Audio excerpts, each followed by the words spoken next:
Hello, wrestling fans, and welcome to the Wrestling Wrap Up. This is episode 10 of the show. I am your host, the megastar Austin Savage. This is Tuesday, so what I'm going to talk about is Raw, of course, and I got a few notes here on the shareholders meeting that was held in Stanford. I believe it was Friday. I did not attend. I am a stockholder in World Wrestling Entertainment. I'm sorry, WWE. I just didn't have a chance to attend the meeting. So I watched the video of the meeting and I took some notes. The name change from World Wrestling Entertainment to just plain WWE was to evolve WWE from a wrestling company into new areas. WWE, they said, is not going to leave the wrestling business. Content is king in the WWE. So this leads me, and I'll talk about this further on, but if content is king, WWE bought everything. WCW, USWA, Smoky Mountain, the AWA, and has all of their content in their library. So, the rumors have been going around for a while that eventually Vince is going to buy TNA, shut them down, and basically do what he did with ECW and WCW and buy their content. TNA doesn't have a lot of video content. Let's be honest. And okay, what would they do with all the wrestlers? WWE has too many wrestlers as it is.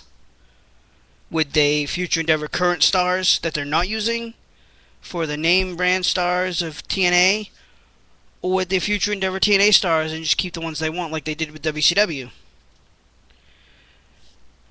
They noted that SmackDown is the #1 show on Sci-Fi. Have you seen Sci-Fi? Pay-per-view business as a whole is down for the fiscal year. Vince, seriously, your pay-per-views suck. They're predictable. They're too short. Some of the matches are way too long. Michael Cole and Lawler from WrestleMania was way too long. Piracy is a big issue in the WWE. Not so much in the United States here, but overseas. Which, there's going to be piracy. You're never going to stop it completely. You can try to police it. Good luck with that, Vince.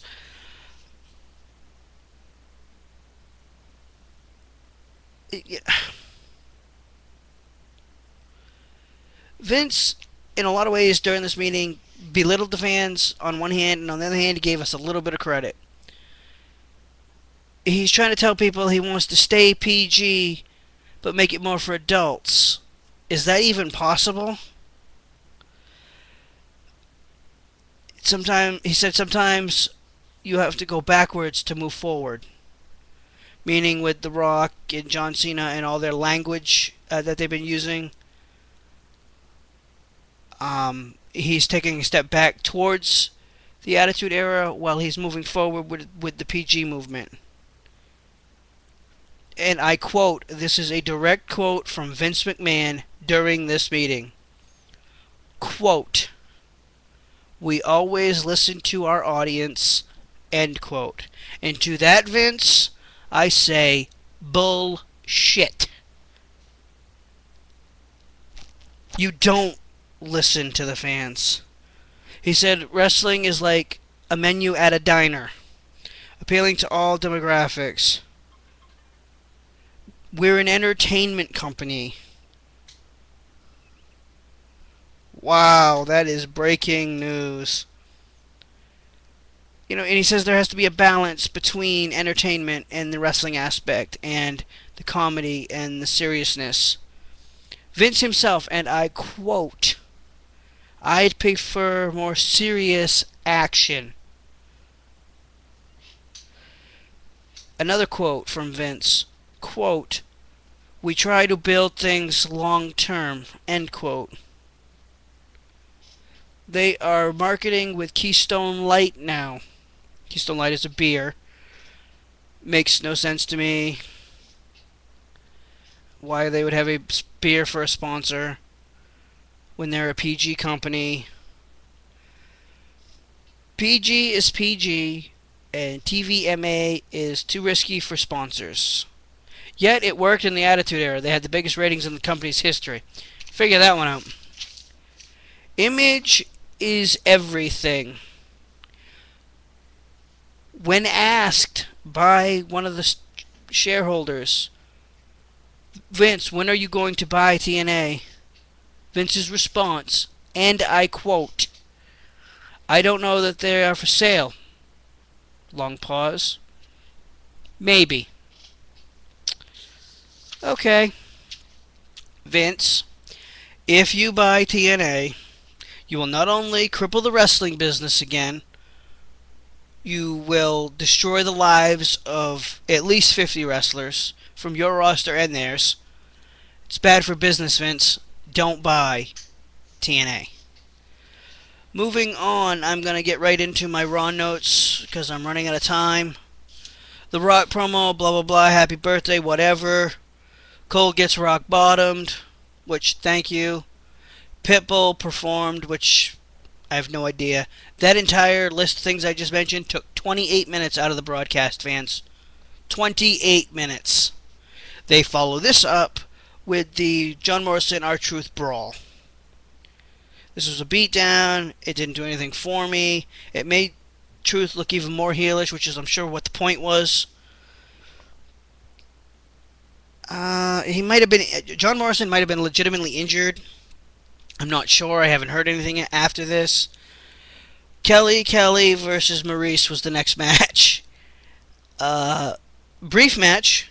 Karma came out and destroyed Maurice, which I don't understand. I mean, I know she helped Layla Ali beat Michelle McCool the other night, so who knows. The Miz A-Rye promo. You know, other than the Miz A-Rye drama, this promo was basically I'm going to get my title back and blah, blah, blah, blah. After tonight, you won't remember it's The Rock's birthday. You'll remember the new WWE champion. By the way, for all you members of the Zack Pack, Zack Ryder was on Raw this week. He was in the background at Rock's party, backstage.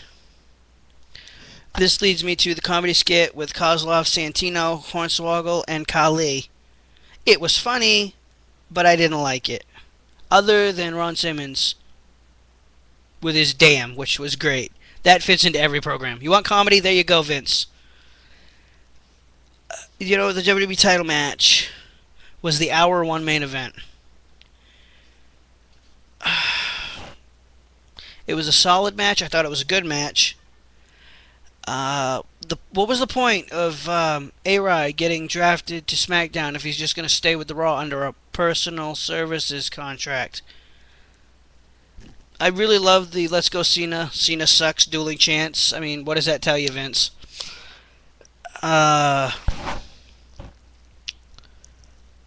You know, they both kicked out of each other's moves.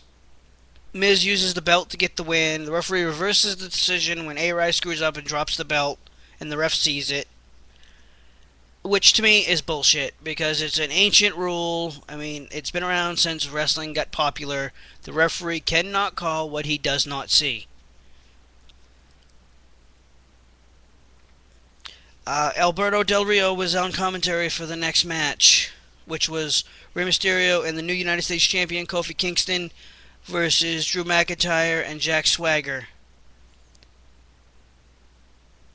This match was interesting to me to see the 4 draft picks involved in their first match on Raw. I guess Alberto Del Rio was pissed off because Rey is on Raw. I don't know what that's all about. I mean, they already feuded on SmackDown. Maybe they're hoping people don't watch SmackDown and this can be a new feud for them. I don't know. Swagger looked awesome in this match. So did McIntyre. He looked brutal. Rey looked crisp, and I mean, Kofi looked good. I mean, being in a tables match the night before, he looked crisp in the ring. I thought he'd be a little bit slower. They went backstage and they showed Christian with the World Heavyweight title, and I've met Christian. Christian's a nice guy. He, talks to a lot of his fans. I was so happy to see him with the World Heavyweight title. He deserves it. And and I saw the Mae Young bit coming a mile away at Rock's party, just based on what they did at Mania. Cena Rock was good. It was a good building block for their match almost a year away at WrestleMania. Kane versus Mason Ryan was the main event match on Raw. Really, Vince? Seriously? A rookie and one half of the WWE Tag Team Champions in the main event of Raw. Okay, hey, you guys are the bookers. You guys have been writing television for years. You guys know what you're doing. Not a real ratings getter, I'm sorry. I mean, Ryan looked like a beast early in this match. The end of the match was pretty good. I mean, okay, is Ryan leaving the Nexus, or is he just showing his potential to be dominant in the WWE? Rock to end the show. So, fans, let's get this straight. Rock opened the show, and now he's closing the show. And I thought John Cena was bad. Vince comes out. This, could be TV gold at this point. He thanks The Rock for coming home, which I thought was a nice touch. And then he sends him off with a beautiful video package to close the show. Then, of course, you think the show's over with the video package. Maya comes out to sing Happy Birthday to The Rock. To me, I thought this was complete overkill, and it made no sense. I really hope WWE can stop so much with the entertainment on Raw. If you want to be an entertainment company, that's fine. Do entertainment projects. Promote concerts. Make movies. Do TV shows. Leave the wrestling on Monday Night Raw and Friday Night SmackDown and NXT and Superstars and WWE.com. You're a wrestling company. WWE is a wrestling company. Vince, seriously, I'm going to start rambling again. WWE is a wrestling company. Branch it off into entertainment if you want to, but leave wrestling on Monday nights. Leave wrestling on Friday nights. Please, Vince. Do not kill Raw by putting all these entertainment acts on every friggin' week. Because you're going to start losing fans. And you know what? You hold a stockholders meeting every year. One of these years, I'm going to this meeting, and I'm going to tell you exactly what I think. Everybody's like, oh, he talks real big in front of a camera. What would he say to Vince McMahon? I'd say the same thing I'm saying to you guys. And for the 8 people that checked out my video last week, thank you very much.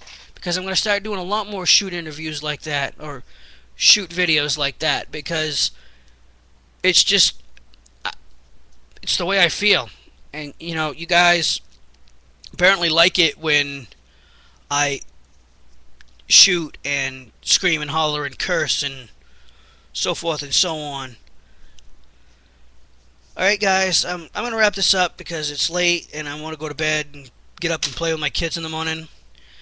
This is the Wrestling Wrap-Up. I am your host, the Megastar Austin Savage. I'll see you guys Thursday after Impact or sometime this weekend for my Impact report. Take care and everybody be safe.